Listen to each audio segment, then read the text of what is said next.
ചേർത്തലയിലെ ഈ പുരയിടത്തിൽ നിന്ന് കിട്ടിയ അസ്ഥികൂടത്തിന്റെ തുമ്പിൽ പിടിച്ച് ഒരു സീരിയൽ കില്ലിങ്ങിലേക്കാണോ അന്വേഷണ സംഘം കടന്നു ചെല്ലുന്നത്?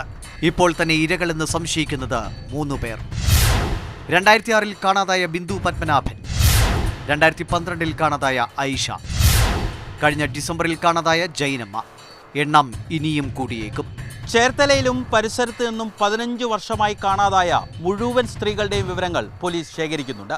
2020 തിരുവഴിയിൽ നിന്നു കാണാതായ സിന്ധു ഉൾപ്പെടെയുള്ളവരുടെ കേസ് ഫയലുകൾ അന്വേഷണ സംഘം ശേഖരിച്ചു.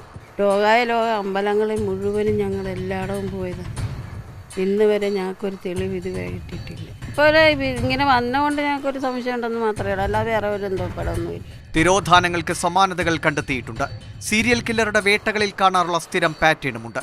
അതുകൊണ്ട് സെബാസ്റ്റ്യന്റെ പറമ്പ് പോലീസ് അരിച്ചുപെറുക്കും. കോട്ടയം, ആലപ്പുഴ ജില്ലാ ക്രൈംബ്രാഞ്ചുകൾ സംയുക്തമായി നാളെ തിരച്ചിൽ നടത്തും.